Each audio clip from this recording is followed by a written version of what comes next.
वक्रतुण्डमहाकाय कोटिसूर्यसमप्रभा निर्विघ्नं कुरु मे देव सर्वकार्येषु सर्वदा सुमुखैश्च गदन्तैश्च कपिलोकटिकर्णकाः लम्बोदरश्च विघ्नराजो विनायकाः धूमकेतुगणाध्यक्षो कालचन्द्रो गजाननः वक्रतुण्डसर्पकर्णहिरण्यस्कन्धपुरोजाः षोडशैतानि नामानि पठ्यज्ञादपि विद्यारम्भे विवाहे च विवेशे निर्गुमे तदा सङ्ग्रामे सर्वकार्येषु न तस्य न जायते।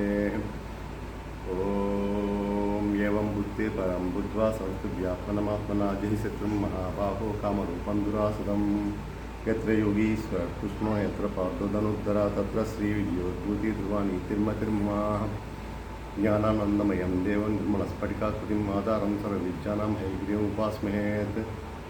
ప్రియమైన ఆత్మస్వరూపులారా, భగవంతుని దయ వల్ల వయసు 7వ ఏటనే మనస్సంతా కూడా భగవన్ముఖమైనది. ఆయన దయ వల్ల సుమారు 50 ఏళ్ల పాటు ఆధ్యాత్మిక సాధనలో ఉన్న తర్వాత ఒక స్థితిని కలగజేసినాడు. ఆ స్థితి వల్ల తెలిసేది ఏమిటంటే, మానవుని యొక్క ఆత్మ ఉద్ధరింపబడడానికి ఏ వ్యక్తికైనా ఒక చింతన కలిగి అది సత్యమని తెలిసిన తర్వాత అందరికీ చెప్పాల్సి ఉంటుంది, అందరికీ చెప్పాలి. అదే ఉద్దేశంతో అదే సదుద్దేశంతో మీ అందరికీ కూడా నా 50 ఏళ్ల సాధనలో ఉన్నటువంటి ఒక సారాంశాన్ని, అనేక రకాల అంశాల్లో అతి ముఖ్యమైన అంశాన్ని మీకు అందజేయాలనుకుంటున్నాను. దానికి ఈరోజు శ్రవణ నక్షత్రము, సోమవారం, సర్వార్థ సిద్ధి యోగం మంచి రోజని మీ అందరికీ అందజేస్తున్నాను. అయితే ఈ ప్రయత్నం వెంటనే ముగిసేది కాదు, చాలా రోజులు పడుతుంది. దీని సారాంశం ఏంటంటే, దీని యొక్క విషయం ఏంటంటే, మనిషి తల్లి గర్భంలో ఉండగానే 9 నెలల పాటు గర్భావాసం చేసి నవగ్రహాల ఆధీనంలోకి వెళ్ళిపోతాడు. అతను పుట్టే సమయాన్ని బట్టి అతను ఒక జాతక చక్రం వస్తుంది. ఆ జాతక చక్రం ఒక వ్యక్తి ఓ సంవత్సరం పాటు వ్యాపారం చేసిన తర్వాత చివరిలో అతనికి వచ్చే బ్యాలెన్స్ షీట్ లాంటిది. అదే రకంగా ఓ వ్యక్తికి ఎప్పుడైతే జాతక చక్రం వచ్చిందో ఆ జాతక చక్రంలో ఉన్న గ్రహాలని ఏ రకంగా ఫలితాలు ఇవ్వబోతున్నాయి, ఏ రకంగా అతన్ని పరిమితం చేయబోతున్నాయి పూర్తిగా తెలుసుకోవచ్చు. దాన్ని తెలుసుకున్న తర్వాత విజ్ఞులైన వారు పిల్లల్ని ఆ గ్రహాలు ఏవైతే పరిమితత్వం చేస్తున్నాయో వాటి ఆరాధన చేయించడం, అనుకూలంగా ఉన్న గ్రహాలను ప్రార్థనలు చేయించడం లాంటివి చేస్తూ వెళ్ళినట్లయితే కనుక జీవితాలు సుసంపన్నం అవుతాయి. ఈ రకంగా చూసుకున్నప్పుడు మనం తండ్రితో విరోధం, తండ్రి లేకపోవడం, తండ్రి వల్ల లోటు ఏర్పడడం, ఇవన్నీ కూడా మహానుభావులైనటువంటి సూర్యనారాయణ స్వామి అనుకూలంగా లేకపోతే జరుగుతాయి. అదే రకంగా ఉన్నత పదవులు, ఎక్కడికి వెళ్ళినా కూడా గౌరవం లభించడం, బలమైన తండ్రి ఉండడం, తండ్రి వల్ల అనేక రకాలైనటువంటి ఉపయోగాలు పొందుతూ ఉండడం, అదే రకంగా ఎలా ఆరోగ్యంగా ఉండడం, ఇవన్నీ చూస్తున్నట్లయితే కనుక ఆయన బలంగా ఉన్నట్టు తెలుస్తూ ఉంటుంది. చంద్రుడు, ఇదే రకంగా తల్లి విషయంలో అనమాట. తల్లి బాగాలేకపోతే కనుక చంద్రుడు బాగాలేని తెలిసిపోతుంది. తల్లి బాగాలేకపోవడం, తల్లికి అంతనం లేకపోతే కనుక, తల్లి లేకపోతే కనుక, ఆ రకంగా తల్లికి ఆరోగ్యం బాగాలేకపోతే కనుక, తల్లికి భార్యకి గొడవలు అయిపోతుంటే కనుక, ఈ రకంగా వీటిల్లో చంద్రుడిని చూస్తాం. అదే రకంగా కుజుడు, సోదరి అంటే తమ్ముళ్ళు అక్కలు వాళ్ళతో బాగాలేకపోవడం, ధైర్యం లేకపోవడం, ఓవర్ కాన్ఫిడెన్స్, విపరీతమైన వేగంతో వాహనాలకి యాక్సిడెంట్లు చేయడాలు, అదే రకంగా ధైర్యము, మిలిటరీ ఉద్యోగాలు, ఇవన్నీ కూడా కుజుడు కారకత్వంగా ఉంటాడు. వాటిలో వచ్చే సమస్యలన్నీ ఇస్తూ ఉంటారు. అదే రకంగా మీరు బుధుని చూసినట్లయితే కనుక ఆయన ప్రజ్ఞాకారకులు, అంటే అవసరమైన తెలివితేటలు లేకుండా ఉన్నాయనుకోండి పిల్లలు పుట్టిన తర్వాత, బుధుడి కేసు కూడా ఆ రకంగా. బుధుడి తర్వాత గురుడికి వచ్చినట్లయితే కనుక వారికి కనీస జ్ఞానం ఉండదు, సదాచారం పాటించరు, కుటుంబంలో వ్యవహారాలను దూరంగా వెళ్ళిపోతూ ఉంటారు. అదే రకంగా వాళ్ళు ఏ ఇబ్బందులు పెట్టినా పూర్తి కాదు, పెద్దవాళ్ళు దీవించరు వాళ్ళని. అలాంటి లోపాలను కనిపిస్తే గురుడు భార్యని తెలిసిపోతుంది. ఆ రకంగా శుక్రుడు ఎక్కడైతే పెళ్లి కాకుండా ఉండిపోతారో, కాస్త మాటలో నావళికత కనిపిస్తుంది అనమాట, కటుగా మాట్లాడుతూ ఉంటారు. ఒక వాడు మాట్లాడుతుంటే వినాలనిపించేటటువంటి వ్యక్తులు దూరం కనిపిస్తూ ఉంటారు అనమాట. ఆ రకంగా ఎవరైతే కళతో సుఖం లేకపోవడం, అంటే భార్య భర్త మధ్య అనుభవాలు లేకపోవడం, ఇబ్బందులు పడుతూ ఇవన్నీ శుక్రుడికి వెళ్ళిపోతుంది.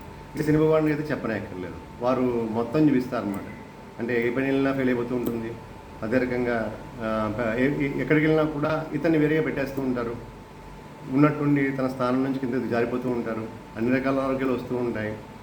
ఇంకా అతను వస్తున్నాడంటేనే మిగతా వాళ్ళు బాధపడుతూ ఉంటారు. అలా కాకుండా అది ఆయనే మళ్ళీ రాజులను చేస్తారు. మహారాజులను చేస్తారు, సకల సౌభాగ్యాలు ఇస్తారు, అన్ని రకాల ఐశ్వర్యాలు ఇస్తారు ఆయన. ఇవి ఉన్నాయి. ఈ రకంగా వాటిని చూసి శనిభవాన్ని చెప్తాం. అదే రకంగా రాహు విషయంలో, కేతు విషయంలో కూడా కనిపించేటటువంటి అంశాలను బట్టి వాటికి శాంతులు చేయించడం, జపాలు చేయించడం, హోమాలు చేయించడం చెప్తూ ఉంటారు. అయితే ఈ రోజుల్లో వాటి కేసు వెళ్ళడం, వాటి గురించి ఆలోచించడం అనేవి తగ్గిపోయినాయి. ఎంచేతనంటే అది ఎలా జరుగుతుందంటే, మనిషి తాత్కాలికమైన సుఖాలకి, అంటే సూడోమైత్ అంటారు, తాత్కాలిక సుఖాలు అన్నమాట. ఈ రోజు గడిచిపోయిందంటే తర్వాత తరం, ముందర తరాలు వాళ్ళ గురించి ఆలోచించడం మానేస్తున్నారు. అంటే తన ముందర తరాలు ఎలా ఉన్నాయి, వాళ్ళని ఎలా ఉద్ధరించాలి, తర్వాత తరాలు ఎలా ఉండాలి, వాళ్ళని ఎలా ఉద్ధరించాలి, పేడలో పురుగుల్లాగా అక్కడే తిరుగుతూ ఉన్నారన్నమాట. దానివల్ల ఇవన్నీ రావట్లే. ఇంకా అలాంటి వారిని ఉద్ధరించడానికి కూడా ఎలా అని ఆలోచించినప్పుడు ఒక చక్కటి మార్గం లభించింది. అదేంటంటే, ఎవరో అయితే నేను దీన్ని అంత ఆసక్తిగా చూసేవాడిని కాదేమో. ఏ ఇంట్లో అయితే పితృ కార్యక్రమాలు చేస్తుంటారో వాళ్ళకి ఖచ్చితంగా తెలిసి ఉంటుంది. అంటే పశువులని, ఆదిత్యులని, రుద్రులని 3 రకాల పిండాలు అవి పెట్టి చేస్తూ ఉంటారు. అలా చేసినప్పుడు దాని తాలూకు విజ్ఞానాన్ని సంపాదించుకోవాలి. ఏంటి, ఎందుకు పెడుతున్నాం, అది ఈ రకంగా ఒక మొబైల్ ఫోన్లో ఉన్నటువంటి రకరకాల ఆప్షన్స్ చూసినట్టేనే ఆ కార్యక్రమం చేస్తుంటే ఏంటని తెలుసుకోండి. వాటిలో ఎంత అద్భుతంగా ఉంటుందో తెలుసుకున్నట్లయితే కనుక వాటిలో. అంటే ఈ జీవితం జీవిస్తున్నది కేవలం నీ భార్య, నీ పిల్లల గురించే కాదు, నీ తండ్రి గురించి, నీ తాత గురించి, ముత్తాతల గురించి, తర్వాత నీ పిల్లల మనవల గురించి కూడా జీవించాలి. అందు గురించి ప్రయత్నం చేయాలి. నీకు అన్నిటికీ వెసులుబాటు ఉండదు. వెసులుబాటు నీకు ఎప్పుడు భగవంతుడు ఇచ్చేదంటే కష్టమైన పనులు కాబట్టి ఆ కష్టాన్ని ఎదురుగా చేయించాలి. నీ దగ్గర అంత ఆర్థిక స్తోమత ఉండకపోవచ్చు, నీ దగ్గర అంత శక్తి ఉండకపోవచ్చు, ప్రయత్నం చేయి, భగవంతుని వెనకాల వస్తాడు. ఆ మార్గంగా ఏంటంటేను మనకి మొదటి అంశం, జీవితంలో అత్యద్భుతమైన అంశాన్ని ప్రస్తావిస్తున్నాను. విన్నవాళ్ళంతా ధన్యులు. విష్ణు సహస్రనామం అనుభవుడు. విష్ణు సహస్రనామాన్ని అందజేసిన వాడు భీష్మాచార్యులు వారు. ఎవరైనా కొంచెం భారతం చదివినట్లయితే కనుక అర్థమవుతుంది. అష్టవసువుల్లో ఒకడు. అంటే వసు, ఆదిత్య, రుద్ర రూపాల్లో పిండ ప్రదానం చేస్తాం. అలాంటి వసువుల్లో ఒక ఆయన భూమికి వచ్చింది ఒక భీష్ముడు ఒకడే. ఆయన చెప్పినటువంటి సహస్రనామం ఎందుకు చెప్పాడు వెళ్ళిపోతూ, అంటే ఆ చివరి క్షణాల్లో అన్నీ వదిలిపెట్టేసి ఏది సత్యం అని చెప్తారు. భీష్మాచార్యులు వారి జీవితాన్ని తలుచుకుంటే చాలు మహానుభావుడు. భీష్మ ఏకాదశి, భీష్మాష్టమి, అలా స్వామికి ఎన్ని రకాల గొప్పదనాలు లభించినాయి. ఆయన చెప్పింది విష్ణు సహస్రనామం. షిరిడీ సాయిబాబా అంతటి వారు, మీరు సచ్చరిత్ర తెలుస్తుంది. నా కష్టకాలంలో నేను విష్ణు సహస్రానికి అవలించుకున్నాను, నా కష్టాలన్నీ తీరాయని చెప్పాను షిరిడీ సాయిబాబా గారు. అటువంటి విష్ణు సహస్రనామంలో ఇందాక మనం చెప్పుకున్నాం కదా, అంటే గ్రహాలు ఏ రకమైన ప్రభావం కలగజేస్తున్నాయి. అంటే విశేషం ఏంటంటేను, ఒక సమస్య వచ్చిన తర్వాత సమస్యలో పడ్డ వ్యక్తి ఆ సమస్యలోనే ఉండిపోతాడు, పరిష్కారం చేసి చూడలేడు. అది ఒక క్షణం పరిష్కారం చేసి చూసినా కూడా సమస్య పారిపోతుంది. ఆ సమస్య క్రియేట్ చేసేది మీరే. అంటే ఇందులో విశేషం ఏంటంటేను, భగవంతుడు మనలోనే ఉన్నాడు అనే విషయం తెలియడం పెద్ద ఏం కష్టమేం కాదు, కానీ మనమేం తెలుసుకోవడం కష్టం. భగవంతుడు మనమేం తెలుసుకోవడం కష్టం. మనమే భగవంతుడు. అంటే లోపల ఉన్నటువంటి ఆ పిండాండము, బ్రహ్మాండము ఒకటే. ఈ పిండాండాన్ని బ్రహ్మాండంతో కలపాలి. నవగ్రహాల తాలూకు పరిమితత్వాలని జయించాలి. ఈ మీరు నమ్మినా నమ్మకపోయినా ఈ 14 విశ్వాలు కూడా నవగ్రహాధీనం. నవగ్రహాలు మీకు తెలియకుండా గడిపే జీవితాలు లేదని మనం చేయలేం. దాన్ని తెలుసుకోవాలి. నవగ్రహాలు ఆడిస్తున్న ఆట ఇదంతా కూడా. వాటి పరిమితత్వాన్ని తప్పించుకోవడానికి మీరు ఇందాక చెప్పినట్టుగా రవి మహానుభావులకు లేదా చంద్రమహానుభావులకు వారికి మీరే హోమాలు యజ్ఞాలు చేయగల నేను చెప్పబోయేటువంటి విషయాలు.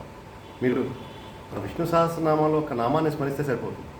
నేనేం చెప్పబోతున్నానంటే, ఈ ఫిజికల్గా చేసేటువంటి కార్యక్రమాలు చేసేవాళ్ళు తగ్గిపోతున్నారు, చేయించేవాళ్ళు తగ్గిపోతున్నారు కదా. దాంతో ఆ హోమగుండం చేయడం తెలియదు, ఆ మంత్రం పఠించడం తెలియదు. ఇవన్నీ తెలియని స్థితుల్లో అత్యంత అద్భుతమైన పరిష్కారం మీకు అందజేయబోతున్నా ఆ 50 ఏళ్ల సాధనతో. అదేంటంటే, విష్ణు సహస్రనామాల్లో ఉన్నటువంటి ఆ నామాలన్నీ కూడా అవి గుర్తుపెట్టుకోండి. అవి అన్ని రకాల తత్వాలు కలిగి ఉన్నాయి. అంటే ఆకాశతత్వం, పృథ్వీతత్వం, వాయుతత్వం అన్నీ కలిగి ఉన్నాయి. అవి వాటిని మనం కనుక స్మరించినట్లయితే మన ఆత్మ దైవికమైపోతుంది. ఎప్పుడైతే ఆత్మ దైవికమైపోయిందో మీ సమస్యలన్నీ పారిపోతాయి. మీకు వచ్చే సమస్య ఏంటో తెలిస్తే, ఉదాహరణకి రవిగ్రహం ఇందాక చెప్పా, రవిగ్రహం వల్ల అయితే, చంద్రగ్రహం వల్ల, అందులో నామాల్లో నామం. ఉదాహరణకి మొదటి నామం విశ్వం, విష్ణు వశీకరణ. విశ్వం అంటే విశ్వం అంతా కూడా ఆవరించి ఉన్నారని తెలియడం. అంటే ఇలా మాట్లాడుతున్న ఈ నోట్లో ఉన్నటువంటి చైతన్యం ఆయన, ఇక్కడ కూర్చున్న కుర్చీలో ఉన్నటువంటి చెక్క ఆయన, కనిపిస్తున్న ఫ్యాన్ అయినా, వస్తున్న గాలి అయినా, అగ్ని అయినా, అలా మొత్తం విశ్వం అంతా ఆవరించి ఉన్నారని తెలుసుకోవడం. అది ఎప్పుడు వీలవుతుంది? ఆయన గురించి తెలుసుకుంటే వీలవుతుంది. ఎలా తెలుసుకోవాలి ఆయన్ని అంటే? ఎలా తెలుసుకోవాలంటే ఒకటే, భగవంతుడు తెలుసుకునేది ఏంటంటే, మీరు ఒకటి అనుకోండి, అది అవ్వదు. ఎవరా పేరు? భగవంతుడే. మీరు ఊహించరు, మంచి జరుగుతుంది. ఆయనే అన్ని చోట్ల, ఆయన మీలోనే ఉన్నారు. ఆయన మీలోనే ఉన్నారు. మిమ్మల్ని ఆ రకంగా గ్రహాలతోటి ఆ విష్ణు సహస్రనామాన్ని అనుసంధానం చేసి వాటిని పఠించడం ద్వారా మానసిక గ్రహాలను పొందొచ్చు. అక్కడ అవధర్మం ఉంది. అవధర్మం అంటే మీకు కుదరట్లేదు, గ్రహాలు చేయడానికి డబ్బులు లేవు, ఇంకోటి లేవు, లేదా ఇంకొకైనా ఆటంకాలు ఉన్నాయి, చేసుకోండి మానసికంగా. నేను చెప్తా, ఒక్కొక్క నామానికి మొత్తం 1000 నామాలు చెప్తా. 1000 నామాలని ఎక్కడ ఉపయోగించుకోవాలో చెప్తా. వాటిని జపించండి. మానసికంగా కొంచెం ప్రశాంతం గురించి జపించాలి. ఉదాహరణకి ఒక మామగారితోనో, అత్తగారితోనో, తమ్ముడితోనో, అన్నతోనో ఎవరో భేదాభిప్రాయం వచ్చింది. ఈ విశ్వాయ అనే నామాన్ని రోజంతా జపించుకుని దాన్ని తలుచుకున్నట్లయితే కనుక ఆ ఆత్మ మీ కేసు అనుకూలంగా మారిపోతుంది. ఇవన్నీ కూడా ప్రాక్టికల్గా చూశాను, కాబట్టి మీ అందరికీ అందజేస్తాను. అందరినీ కూడా కోరుకునేది ఏంటంటే, ఈలోగా విష్ణు సహస్రనామం పుస్తకాలు సంపాదించుకోండి. లేకపోయినట్లయితే ఒక్కొక్క నామం ఒకరోజు చెప్తూ ఉంటా, దాన్ని మీరు ఆ విశ్లేషణ చెప్తూ ఉంటా, ఎక్కడ ఎలా ఉపయోగించాలో చెప్తా. దాన్ని మీరు పఠిస్తూ ఈ విశ్వంలో అందరూ కూడా ముడిపోలు ఆరికాయలుగా, నిత్య కళ్యాణం పచ్చతోరణంగా అందరూ వృద్ధి చెందాలని, అందరూ కూడా ఈ రకమైనటువంటి ఈ వ్యవస్థలో మార్పులు రావాలని, అంతా సుఖసౌభాగ్యాలతో ఉండాలని కోరుకుంటూ ఈ మొదటి అంశాన్ని ముగిస్తున్నా. మళ్ళీ నామాలతో వస్తా.